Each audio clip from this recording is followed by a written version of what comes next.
ಈಗ ಸದನದ ಕಲಾಪ ಈಗಾಗಲೇ ಮೊದಲನೇ ವಾರಕ್ಕೆ ಪೂರೈಸ್ತಕ್ಕಂಥದ್ದು ಏನಿದೆ,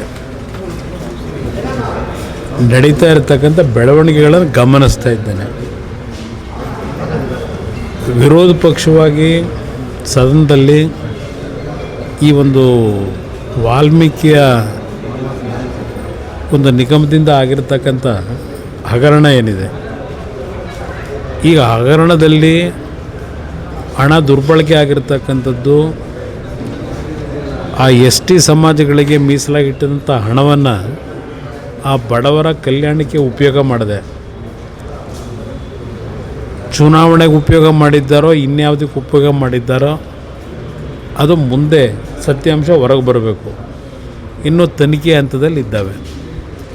ಅದ್ರ ಜೊತೆಗೆ ಅಲ್ಲಿ ಕೆಲಸ ಮಾಡ್ತಿದ್ದ ಒಬ್ಬ ಉದ್ಯೋಗಿ ಆತ್ಮಹತ್ಯೆಗೆ ಶರಣಾದಂಥದ್ದು ಚಂದ್ರಶೇಖರು, ಬಹುಶಃ ಆ ಆತ್ಮಹತ್ಯೆ ಪ್ರಕರಣ ಆಗದೆ ಹೋಗಿದ್ದರೆ ಈ ವಿಷಯ ಇಲ್ಲೇ ಮುಚ್ಚಾಕ್ಬಿಡ್ತಿದ್ರು, ಇದು ಹೊರಗೆ ಬರ್ತಿರಲಿಲ್ಲ.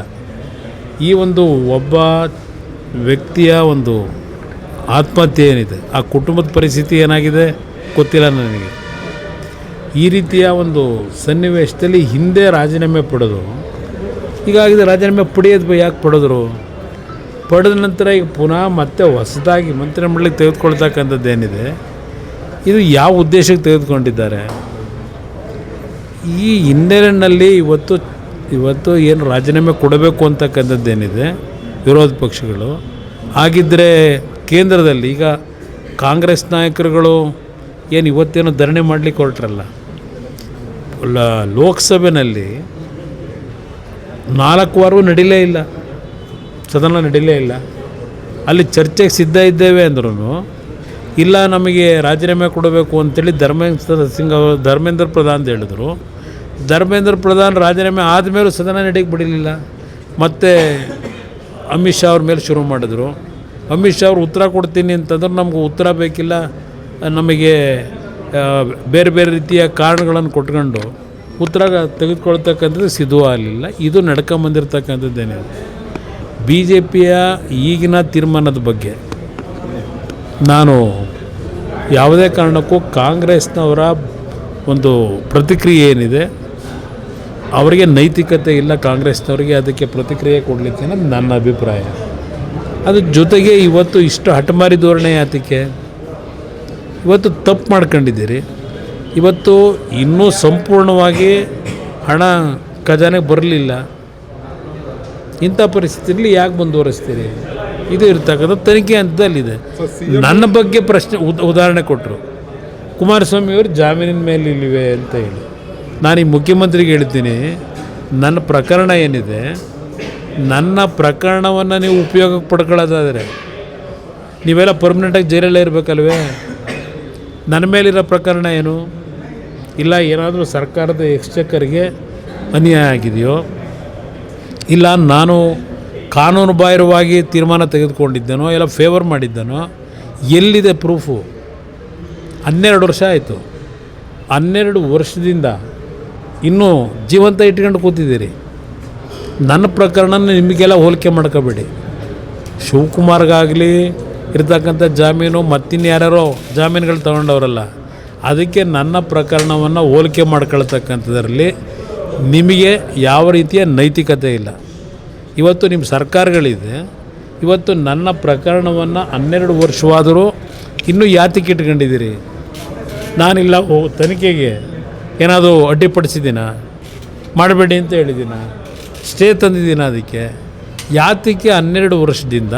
ಅದು ಬಿ ಜೆ ಪಿ ಸರ್ಕಾರದಲ್ಲಿ ಹಾಕಿದ್ದು, ಈ ಸರ್ಕಾರದಲ್ಲ. ಬಿ ಜೆ ಪಿ ಸರ್ಕಾರದಲ್ಲಿ ಅವತ್ತು ಈ ಕಾಂಗ್ರೆಸ್ ಪಕ್ಷಗಳೇನು ಮೌನವಾಗಿತ್ತು, ಆಗಿನ ಸರ್ಕಾರದ ವಿರುದ್ಧ ಹಲವಾರು ದಾಖಲೆಗಳನ್ನು ಬಿಡುಗಡೆ ಮಾಡಿದಾಗ ಆ ಹಿನ್ನೆಲೆಯಲ್ಲಿ ನನ್ನ ಮೇಲೆ ಆಗದಂಥ ಕೆಲವು ಸುಳ್ಳು, ಒಂದು ನನ್ನನ್ನು ಹದಬಸ್ಲಿಗೆ ಇಡೋಕ್ಕೋಸ್ಕರವಾಗಿ ಆಗ್ತಂಥ ಸುಳ್ಳು ಮೊಕದ್ದಮೆಗಳು, ಅದು ಇನ್ನೂ 12 ವರ್ಷ ಆದರೂ ಮುಗಿದಿಲ್ಲ. ಅದರಿಂದ ಮುಖ್ಯಮಂತ್ರಿಗೆ ಹೇಳೋದು, ನನ್ನನ್ನು ಉದಾಹರಣೆ ಕೊಡೋದು ಅವಶ್ಯಕತೆ ಇಲ್ಲ. ಇಲ್ಲಿ ನನ್ನ ಪ್ರಕರಣನ ಈಗಲೂ ಏನೇನು ಮಾಡ್ತಾಯಿದ್ದೀರಿ ಗೊತ್ತಿದೆ ನನಗೆ. ನಿಮ್ಮ ಪ್ರಕರಣಕ್ಕೂ ನನ್ನ ಪ್ರಕರಣಕ್ಕೂ ವ್ಯತ್ಯಾಸಗಳಿದೆಯಪ್ಪ. ಅದರಿಂದ ಈ ಸದನ ನಡೀತಾ ಇರ್ತಕ್ಕಂಥದ್ರ ಬಗ್ಗೆ ನನ್ನ ಸರ್ಟಿಫಿಕೇಟ್ ಕೊಡೋದು ಅವಶ್ಯಕತೆ ಇಲ್ಲ. ನಾಡಿನ ಜನತೆ ತೀರ್ಮಾನ ಮಾಡ್ಕೊತಾರೆ. ನನ್ನ ಭಾವನೆಗಳು, ನಾನು ಈ ನಾಡಿನ ಜನತೆಯ ಸಮಸ್ಯೆಗಳು ಏನಿದೆ, ಈ ನಾಡಿನಲ್ಲಿ ಅಕ್ರಮಗಳು ನಡೆದಾಗ ತೆಗೆದುಕೊಳ್ತಕ್ಕಂಥ ನನ್ನ ನಿರ್ಧಾರಕ್ಕೂ ಈಗ ನಡೀತಾ ಇರತಕ್ಕಂಥದ್ದಕ್ಕೂ ವ್ಯತ್ಯಾಸ. ಸರ್, ಸಿಎಂ ಮತ್ತು ಗೃಹ ಸಚಿವರು ಹೇಳ್ತಾರೆ ಈ ಒಂದು ಪ್ರಕರಣ ಅಂದರೆ SIT ಕ್ಲೀನ್ ಚಿಟ್ ಕೊಟ್ಟಿದೆ, ಇನ್ನೂ ಆರೋಪ ಅಂತ ಸಾಬೀತಾಗಿಲ್ಲ. SIT ಕ್ಲೀನ್ ಚಿಟ್ಟಲ್ಲಿ ಕೊಟ್ಟಿದೆ. SIT ಇನ್ನು ತನಿಖೆ ನಡೀತಾ ಇಲ್ವಾ? ಯಾರು ಕ್ಲೀನ್? ಸರ್ಕಾರ ರಚನೆ ಮಾಡಿದೆ. ಸರ್ಕಾರದ SITನ ಯಾವ SIT ಅದು? ಶಿವಕುಮಾರ್ ಇನ್ವೆಸ್ಟಿಗೇಷನ್ ಟೀಮಾ? ಈಗ ಹಿಂದೆ ಸಿದ್ದರಾಮಯ್ಯನವರಿದ್ದರು, ಸಿದ್ದರಾಮಯ್ಯ ಇನ್ವೆಸ್ಟಿಗೇಷನ್ ಟೀಮ್ ಇತ್ತು. ಈಗ ಶಿವಕುಮಾರ್ ಅವರ ಇನ್ವೆಸ್ಟಿಗೇಷನ್ಸ್ ಟೀಮ್ ತಾನೆ. ಈ ಟೀಮು ಕೊಟ್ಟಿರ್ತಕ್ಕಂಥದ್ದನ್ನು ಯಾರಾದರೂ ಒಪ್ಕೊಳ್ಳೋಕೆ ತಯಾರಿದ್ದಾರಾ? ಆಗುತ್ತಾ ಅದು? ಇವ್ರಿಗೆ ಬೇಕಾದಂಥ SITಗಳು ಹೇಗೆ ನಡೆದಿದ್ದೇವೆ ಅನ್ನೋದು ಗೊತ್ತಿದೆ ನನಗೆ. ಈ ರಾಜ್ಯದಲ್ಲಿ ಯಾವ ರೀತಿ ನಡೆಸ್ಕೊಂಡಿದ್ದೀರಿ, ಅಧಿಕಾರ ದುರುಪಯೋಗ ಪಡಿಸ್ಕೊಂಡು. ಇದು ಚರ್ಚೆ ಮಾಡಬೇಕು ಅಂದರೆ ಒಂದು 2-3 ದಿವಸಗಳು ಬೇಕಾದ್ರೂ ಚರ್ಚೆ ಮಾಡ್ಬೋದು. ಈಗ ನಡೆದಿರ್ತಕ್ಕಂಥ ಈ ರಾಜ್ಯದಲ್ಲಿ ಕಳೆದ 3 ವರ್ಷದಲ್ಲಿ ನಡೆಸಿರ್ತಕ್ಕಂಥ SIT ಏನಿದೆ ಅದನ್ನು ಚರ್ಚೆ ಮಾಡಬೇಕು ಅಂದರೆ 2-3 ದಿವಸ ಚರ್ಚೆ ಮಾಡ್ಬೋದು. ರಾಜ್ಯಪಾಲರಿಗೆ ಪ್ರಾಸಿಕ್ಯೂಷನ್ಗೆ ಪತ್ರ ಬರೆಯೋ ಸಾಧ್ಯತೆ ಇದೆ. ಯಾವುದಕ್ಕೆ? ನಾಗೇಂದ್ರ ವಿಚಾರದಲ್ಲಿ ನೋಡೋಣ, ಅದು ಏನೇನಾಗುತ್ತೆ ಪ್ರಕರಣ ನೋಡಂತೆ ಮುಂದೆ. ನೈಸ್ ವಿಚಾರವಾಗಿ ಸಾಕಷ್ಟು ಗೊಂದಲಗಳಾಗ್ತದೆ. ಅಲ್ಲೋಗಿ ಜನರು ಕೇಳಿ ಗೊಂದಲ ಇಲ್ಲ. ನಾನು ಕರ್ನಾಟಕ ರಾಜ್ಯದ ಜನತೆಗೆ ಕೈ ಜೋಡಿಸಿ ಮನವಿ ಮಾಡ್ತಕ್ಕಂಥದ್ದು. ಹೈಕೋರ್ಟ್ ಆರ್ಡರ್ ಮಾಡಿ ಈ ಸರ್ಕಾರ, ಹೈಕೋರ್ಟ್ ಏನು ಆದೇಶ ಮಾಡಿದೆ ಹೇಳಿ? ಹೈಕೋರ್ಟು ಆದೇಶ ಮಾಡೋದಲ್ಲ, ಹೈಕೋರ್ಟ್ ಆದೇಶ ಮಾಡಲ್ಲ. ರಾಜ್ಯ ಸರ್ಕಾರ ತೀರ್ಮಾನ ತೆಗೆದುಕೋಬೇಕು. ರಾಜ್ಯ ಸರ್ಕಾರ ನಡ್ಕೊಂಡಂಥ ರೀತಿ ಏನಿದೆ, ಮೊದಲನೇ ಸಿಂಗಲ್ ಜಡ್ಜ್ ಏನು ಕೊಟ್ಟಿದ್ದಾರೆ, ಜಡ್ಜ್ಮೆಂಟು ಕೊಟ್ಟ ದಿವಸಲೇ ತೀರ್ಮಾನ ಮಾಡಬೇಕಾಗಿತ್ತು. ನಾಡಿನ ಜನತೆಗೆ ಹೇಳ್ತೇನೆ, ಇವತ್ತು ಇಲ್ಲೀಗಲ್ ಆಗಿ ಟೋಲ್ ಕಲೆಕ್ಷನ್ ಆಗ್ತಾಯಿದೆ ಅಂತಕ್ಕಂಥದ್ದು ಕೋರ್ಟ್ನಲ್ಲಿ ಕೊಟ್ಟಿರ್ತಕ್ಕಂಥ ಫೈಂಡಿಂಗ್ಸು. ಫ್ರೇಮ್ವರ್ಕ್ ಅಗ್ರಿಮೆಂಟನ್ನು ಉಲ್ಲಂಘನೆ ಮಾಡಿ ಇವತ್ತು ಸರ್ಕಾರದ ಅನುಮತಿಗಳಿಲ್ಲದೆ ಬೇಕಾದಂಥ ಸಮಯದಲ್ಲಿ 7-8 ಬಾರಿ ದರವನ್ನು ಏರಿಕೆ ಮಾಡಿ ಬೆಂಗಳೂರಿನ ನಾಗರಿಕರ ಮೇಲೆ, ಪ್ರಯಾಣಿಕರ ಮೇಲೆ ಏರಿಕೆ ಮಾಡಿದ್ದಾರೆ. ಇದು ಹೈಕೋರ್ಟ್ನಲ್ಲಿ ಸಿಂಗಲ್ ಬೆಂಚು, ಡಬಲ್ ಬೆಂಚ್ನಲ್ಲಿ ಕೊಟ್ಟಿರ್ತಕ್ಕಂಥ ಆದೇಶ. ಈ ಹಿನ್ನೆಲೆಯಲ್ಲಿ ನಾಡಿನ ಜನತೆಗೆ ಸರ್ಕಾರ ಯಾವಾಗ ಈ ಒಂದು ತೀರ್ಪು ಬಂದ ನಂತರವೂ ಜಾಣ ಮೌನಕ್ಕೆ ಒಳಗಾಗಿದ್ದಾರೆ. ಯಾತಕ್ಕೆ ಮೌನದಲ್ಲಿದ್ದಾರೆ? 1 ತಿಂಗಳಾಯ್ತಾ ಬಂತು, ಯಾತಕ್ಕೆ ತೀರ್ಮಾನ ಮಾಡಲಿಲ್ಲ? ಅವ್ರಿಗೂ ಇವ್ರಿಗೂ ಸಂಬಂಧ ಏನು? ನೈಸ್ ಕಂಪ್ನಿಗೂ ಸರ್ಕಾರಕ್ಕೂ ಇರೋ ಸಂಬಂಧ ಏನು? ಈ ರಾಜ್ಯದಲ್ಲಿ ಮುಖ್ಯಮಂತ್ರಿಯಾಗಿ ಕೆಲಸ ನಿರ್ವಹಣೆ ಯಾರು ಮಾಡ್ತಾ ಇದ್ದಾರೆ? ಸರ್ಕಾರ ಯಾರು ನಡೆಸ್ತಾ ಇದ್ದಾರೆ? ಅಲ್ಲಿಗೆ ನೈಸ್ ಕಂಪ್ನಿಯ ಮಾಲೀಕ ನಡೆಸ್ತಾ ಇದ್ದಾನೋ ಸರ್ಕಾರನ? ಇವತ್ತು ಶಿವಕುಮಾರ್ ಮುಖ್ಯಮಂತ್ರಿಯಾಗಿ ಕೆಲಸ ಮಾಡ್ತಾ ಇದ್ದಾರೋ? ಇದನ್ನು ನಾನು ಕೇಳಲಿಕ್ಕೆ ಬಯಸ್ತೀನಿ. ಅದರಿಂದ ನಾನು ನಾಡಿನ ಜನತೆಗೆ ಹೇಳ್ತಾ ಇರೋದು, ಕೋರ್ಟ್ ಕೊಟ್ಟಿರ್ತಕ್ಕಂಥ ತೀರ್ಮಾನ ಇದು ಫ್ರೇಮ್ವರ್ಕ್ ಅಗ್ರಿಮೆಂಟನ್ನು ಉಲ್ಲಂಘನೆ ಮಾಡಿ ಹಣ ಸಂಗ್ರಹ ಮಾಡಿ ಕೋಟ್ಯಾಂತರ ರೂಪಾಯಿ ಮಾಡಿದ್ದಾರೆ. 2,000 ಕೋಟಿ ಹತ್ತತ್ರ ಹಣ ಸಂಗ್ರಹ ಆಗಿದೆ. ಇದು ಆ ರಸ್ತೆಯಲ್ಲಿ ಓಡಾಡ್ತಕ್ಕಂಥ ಜನರ ಕಿಸೆಯಲ್ಲಿ ದರೋಡೆ ಮಾಡ್ತಿರ್ತಕ್ಕಂಥದ್ದು ಇದು ನೈಸ್ ಕಂಪನಿ.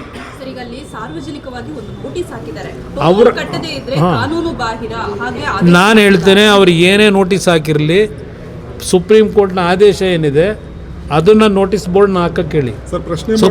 ಸುಪ್ರೀಂ ಈಗ ನಾನು ನಾಡಿನ ಜನತೆಗೆ ಹೇಳ್ತಕ್ಕಂಥದ್ದು, ಸುಪ್ರೀಂ ಕೋರ್ಟ್ ಆದೇಶ ಏನಿದೆ ಆ ಆದೇಶ ತೆರವುಗೊಳಿಸದೇ ಇರೋವರೆಗೆ ನೀವು ಕಟ್ಟಲೇಬೇಡಿ. ಇವತ್ತು ಸರ್ಕಾರದ ಜವಾಬ್ದಾರಿ ಇದೆ. ಇವತ್ತು ಸರ್ಕಾರ ಇಮ್ಮಿಡಿಯೇಟಾಗಿ ಇವತ್ತು ಆ ಟೋಲ್ನ ಕಲೆಕ್ಷನ್ ಮಾಡ್ತಿರೋದನ್ನು ನಿಲ್ಲಿಸಬೇಕಾಗಿತ್ತು. 2016 ಇದೇ ಸದನ ಸಮಿತಿಯ ಅಧ್ಯಕ್ಷರಾಗಿ ಜಯಚಂದ್ರ ಅವರು ಕೊಟ್ಟಿರ್ತಕ್ಕಂಥ ವರದಿ 2016, 10 ವರ್ಷ ಆಯಿತು. ಈ ಸರ್ಕಾರಗಳು ಇವತ್ತು ಸಹ ಆ ವರದಿಯನ್ನು ಅನುಷ್ಠಾನಕ್ಕೆ ತರಲಿಲ್ಲ. ಅವತ್ತು ಹೇಳಿದ್ದಾರೆ ತಕ್ಷಣ ನಿಲ್ಲಿಸಬೇಕು ಅಂತ ಹೇಳಿ. ಸದನ ಸಮಿತಿ ಜಯಚಂದ್ರ ಅವರ ಅಧ್ಯಕ್ಷರಲ್ಲಿ ಕೊಟ್ಟಿರ್ತಕ್ಕಂಥ ವರದಿ. ಯಾತಕ್ಕೆ ನೀವು ಟೋಲ್ ಕಲೆಕ್ಷನಿಗೆ ಪರ್ಮಿಷನ್ ಇನ್ನೂ ಕೊಟ್ಟಿದ್ದೀರಿ? ಯಾವ ಆಧಾರದ ಮೇಲೆ ಕೊಟ್ಟಿದ್ದೀರಿ? ಅದು ಅಕ್ರಮವಾಗಿ ಅವನು ದುಡ್ಡು ಕಲೆಕ್ಟ್ ಮಾಡ್ತಾ ಇದ್ದಾನೋ ಆ ಕಂಪ್ನಿಯವನು, ಇಲ್ಲ ಇವತ್ತು ಲೀಗಲಾಗಿ ಮಾಡ್ತಾ ಇದ್ದಾನೋ, ಸಕ್ರಮವಾಗಿ ಮಾಡ್ತಾ ಇದ್ದಾನೋ? ಅದಕ್ಕೆ ನಾಡಿನ ಜನತೆಗೆ ಯಾರೂ ಹೆದರಬೇಕಾಗಿಲ್ಲ. ಯಾವುದೇ ರೀತಿಯಲ್ಲಿ ಇವತ್ತು ಆ ಟೋಲ್ ಕಲೆಕ್ಷನ್ ಮಾಡ್ತಕ್ಕಂಥದ್ದಕ್ಕೆ ಇವತ್ತು ಫ್ರೇಮ್ವರ್ಕ್ ಅಗ್ರಿಮೆಂಟ್ನ ಏನು ಜಾರಿಗೆ ತರಲಿಲ್ಲ. ಸರ್ಕಾರದ ಅಧಿಕಾರಿ ಪ್ರಿನ್ಸಿಪಲ್ ಸೆಕ್ರೆಟರಿ ಕೋರ್ಟ್ ಮುಂದೆ ಹೇಳ್ತಾರೆ 111 ಕಿಲೋಮೀಟ್ರಿಗೆ ಇವತ್ತು ಕೇವಲ 5 ಕಿಲೋಮೀಟ್ರ್ ರಸ್ತೆ ಕೆಲಸ ಮಾಡಿದ್ದಾನೆ ಅಂತ ಹೇಳಿ. ಫ್ರೇಮ್ವರ್ಕ್ ಅಗ್ರಿಮೆಂಟ್ನಲ್ಲಿರೋದು 111 ಕಿಲೋಮೀಟ್ರ್ ರಸ್ತೆ ಮಾಡಿ 5 ಟೌನ್ಶಿಪ್ಗಳ ರಚನೆ ಆಗೋವರೆಗೆ ದುಡ್ಡು ಕಲೆಕ್ಟ್ ಮಾಡೋಂಗಿಲ್ಲ.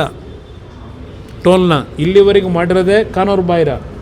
ಆ ಹಿನ್ನೆಲೆಯಲ್ಲಿ ಅವ್ರೇನು ನೋಟಿಸ್ ಬೋರ್ಡ್ ಹಾಕ್ಕೊಂಡಿದ್ದಾರೆ, ನಾವೇನಾದರೂ ದುಡ್ಡು ಕಟ್ತಾ ಇದ್ದರೆ ಕಾನೂನು ಕ್ರಮ ತೆಗೆದುಕೊತೀವಿ ಅಂತೇಳಿ ಜನತೆ ಇವತ್ತು ಹೆದರಬೇಕಾಗಿಲ್ಲ.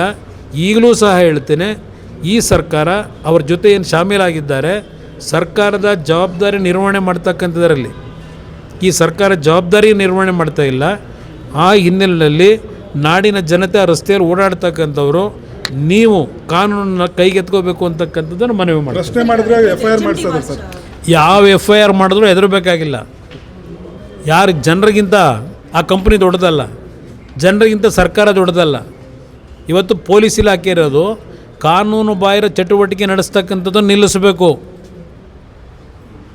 ಇವತ್ತು ಈ ಸರ್ಕಾರಕ್ಕೆ ಕೇಳ್ತೀನಿ, ಕೋರ್ಟ್ ಆದೇಶಗಳು ಅಂತ ಹೇಳಿ ರಸ್ತೆಯಲ್ಲಿ ಬೀದಿ ಬದಿ ವ್ಯಾಪಾರಿಗಳಿದ್ದಾರಲ್ಲ, ಸುಪ್ರೀಂ ಕೋರ್ಟ್ ಆದೇಶ ಅಂತೇಳಿ ಬೆಂಗಳೂರು ನಗರದಲ್ಲಿ ಅಷ್ಟೇ ಅಲ್ಲ, ಇಡೀ ರಾಜ್ಯದ ಹಲವಾರು ತಾಲೂಕು ಕೇಂದ್ರಗಳಲ್ಲಿ ಇವತ್ತು ಬೀದಿ ಬದಿನಲ್ಲಿ ವ್ಯಾಪಾರ ಮಾಡ್ತಕ್ಕಂಥ, ಕಷ್ಟಪಟ್ಟು ಜೀವನ ಮಾಡ್ತಕ್ಕಂಥದ್ದು ಇಲ್ಲಿ ಹಗಲು ದರೋಡೆ ನಡೀತಾ ಇದೆ.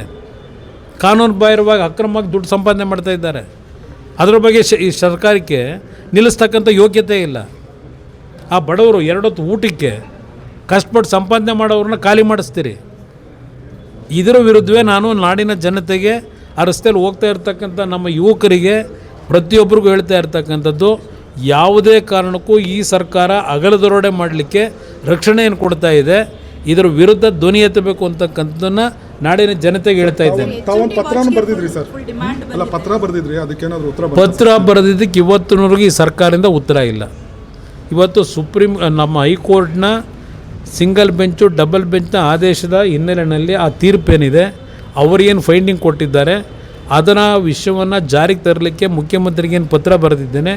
ಈ ಕ್ಷಣದವರೆಗೆ ನನಗೆ ಯಾವುದೇ ರೀತಿ ರಿಪ್ಲೈ ಬಂದಿಲ್ಲ. ನಾನು ನಾಡಿನ ಜನತೆಗೆ ಇವತ್ತು HMT ಒಂದು ಕಾಲದಲ್ಲಿ ಇವತ್ತು ದೇಶದಲ್ಲೇ ಒಂದು ಪ್ರಖ್ಯಾತಿನೇ ಹೊಂದಿತ್ತು ಈ ಒಂದು ಕಾರ್ಖಾನೆ. ಇವತ್ತು ಮತ್ತೆ ಪುನಃ ವಾಚ್ ಡಿವಿಷನ್ ಏನಿದೆ, ಇವತ್ತು ನಾಡಿನ ಜನತೆ ಅದರಲ್ಲೂ ಯುವಕರು ದೊಡ್ಡ ಮಟ್ಟದಲ್ಲಿ ಇವತ್ತು ಈ HMTಯ ವಾಚ್ಗಳಿಗೆ ಒಂದು ಪ್ರೋತ್ಸಾಹ ಕೊಡ್ತಕ್ಕಂಥದ್ದಕ್ಕೆ ಒಂದು ಉತ್ತಮವಾದಂಥ ಪ್ರತಿಕ್ರಿಯೆಯನ್ನು ವ್ಯಕ್ತಪಡಿಸಿದ್ದಾರೆ. ನಾಡಿನ ಯುವಕ ಬಂಧುಗಳಿಗೆ ನನ್ನ ಕೃತಜ್ಞತೆಗಳನ್ನು ಸಲ್ಲಿಸ್ತೀನಿ. ಈ ಸಂಸ್ಥೆ ಪುನಃ 30-40 ವರ್ಷಗಳ ಹಿಂದೆ ಯಾವ ರೀತಿಯಲ್ಲಿ ಇಡೀ ದೇಶದ HMTಯ ವಾಚ್ ತಯಾರಿಕೆಯಲ್ಲಿ ಮೊದಲನೇ ಸ್ಥಾನದಲ್ಲಿತ್ತು, ಆ ಒಂದು ಸ್ಥಾನವನ್ನು ಪುನಃ ತುಂಬತಕ್ಕಂಥ ನಿಟ್ಟಿನಲ್ಲಿ ನಾಡಿನ ಜನತೆಯ ಸಹಕಾರವನ್ನು ಕೋರ್ತೇನೆ.